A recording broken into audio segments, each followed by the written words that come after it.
కేశినేని నాని తెలుగుదేశం పార్టీకి రాజీనామా చేసి వైసీపీకి వెళ్ళిపోతున్న సందర్భంలో తెలుగుదేశం పార్టీతో పాటు న్యూట్రల్ ఓటర్లు కూడా ఈ విషయాన్ని పెద్దగా పట్టించుకోలేదు. మనలాగా కాస్త ఇండిపెండెంట్గా ఆలోచించే వాళ్ళు ఎవరు కూడా ఇది పెద్ద కొంప మునిగిపోయే విషయంగా కన్సిడర్ చేయలేదు. కానీ కేశినేని నాని ఎప్పుడైతే వైసీపీలోకి వెళ్ళారో ఎక్కువగా మీడియా అట్రాక్షన్ని ఆయన గ్రాప్ చేయగలుగుతున్నారు. చాలా తెలివైనటువంటి నిర్ణయాన్ని కేశినేని నాని ఈ రకంగా చంద్రబాబును దెబ్బతీయడంలో తీసుకున్నారని చెప్పాలి. ఎందుకంటే తెలుగుదేశం పార్టీలో ఉన్నన్నాళ్ళు రెండు విషయాల్లో కేశినేని నానికి మంచి పేరుంది.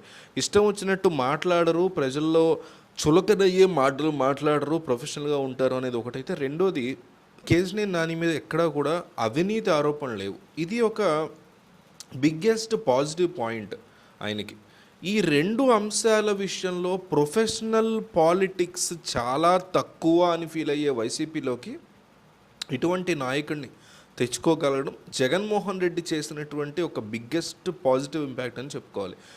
ఆ పార్టీ నుంచి ఆయన వెళ్ళిపోవడం అనేది చంద్రబాబు నాయుడు యొక్క స్వయంకృత అపరాధం అయినా కూడా ఇండివిజువల్గా ఇండిపెండెంట్గా పోటీ చేసే వ్యక్తిని తెచ్చుకుని వైసీపీ తరఫున నిలబెట్టడానికి ఆయన అడిగిన సీట్లు ఇవ్వటం, ఆయన అడిగినట్టు ఆయన కూతురికి ఎమ్మెల్యే సీట్ కన్ఫర్మ్ చేయటం, ఎంపీ టికెట్ కన్ఫర్మ్ చేయటం, ఇవన్నీ చేయటం కూడా జగన్మోహన్ రెడ్డి చాలా తెలివిగా ప్రవర్తించినటువంటి అంశంగా చెప్పుకోవాలి. సో ఇది ఇప్పుడు వైసీపీకి పెద్ద పాజిటివ్ ఇంపాక్ట్ క్రియేట్ చేస్తుంది. ఎందుకంటే ఇన్నాళ్ళు కొడాలి నానియో, రోజానో, పేర్ని నానియో, అంబటి రాంబాబు తెర మీదకి వచ్చి వీళ్ళు మాస్ లీడర్స్ లాగా తిడుతూ ఉండడం, అరుస్తూ ఉండడం, ఇవన్నీ గమనించినటువంటి ప్రజలు, వైసీపీ కేడరు, వైసీపీ కాస్తంత సింపథైజర్గా ఉండేవాళ్ళు కేశినేని నానిని, కేశినేని ఆరోపణల్ని, ఆయన చంద్రబాబు నుంచి మాట్లాడే మాటల్ని, ఆయన మాట్లాడే తీరుని చాలా పాజిటివ్గా రిసీవ్ చేసుకుంటున్నారు. ఎందుకంటే ఇంత డీసెంట్గా మాట్లాడేటువంటి వ్యక్తి వైసీపీలో మనకు కనిపించరు.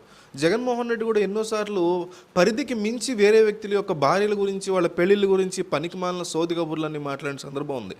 అట్లాంటి టైంలో ఇట్లాంటి ఒక ప్రొఫెషనల్ వ్యక్తి కేశినేని నాని మాట్లాడడం అనేది వైసీపీకి ఒక మంచి జోషిస్తుందనలో ఎటువంటి సందేహం లేదు. ఇది మాత్రం ఎవరు కాదనలేనటువంటి సత్యం.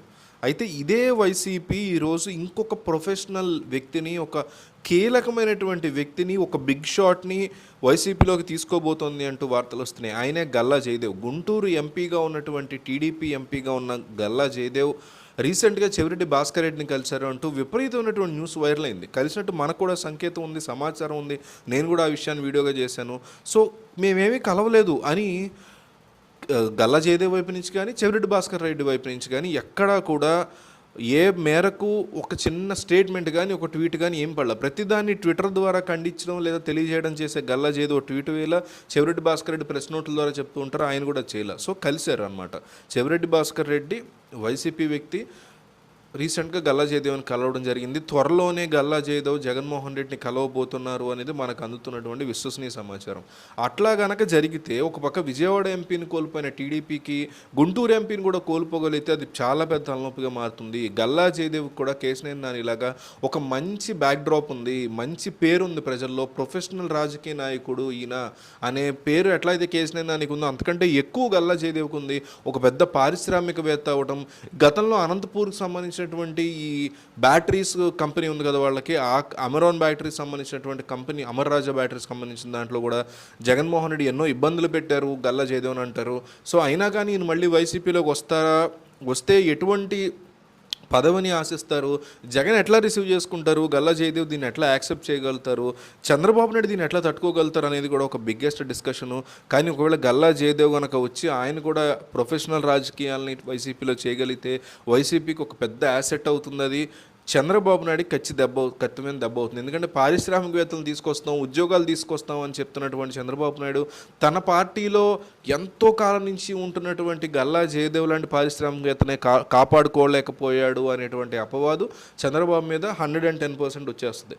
సో ఇది డెఫినెట్లీ దెబ్బ అవబోతుంది తెలుగుదేశం పార్టీకి ఇదే కనుక జరిగితే. సో గల్లా జయదేవ్ కలుస్తారా జగన్ని, కలిస్తే ఏం జరుగుతుంది, ఏ ప్రాంతం నుంచి ఆయన ఎంపీగా నిలబడే అవకాశం ఉంటుందో మీరు కామెంట్లో చెప్పండి. ఎందుకంటే ఇన్నాళ్ళు నేను రాజకీయాలకు దూరం అయిపోతానని, రాజకీయాల నుంచే వెళ్ళిపోదాం అనుకునేటువంటి గల్లా జయదేవ్ ఇంత సడన్గా జగన్మోహన్ రెడ్డి కలవడం వెనక ఏం ఆలోచన ఉండే అవకాశం ఉంటుందో కూడా మీరు కామెంట్లో చెప్పండి.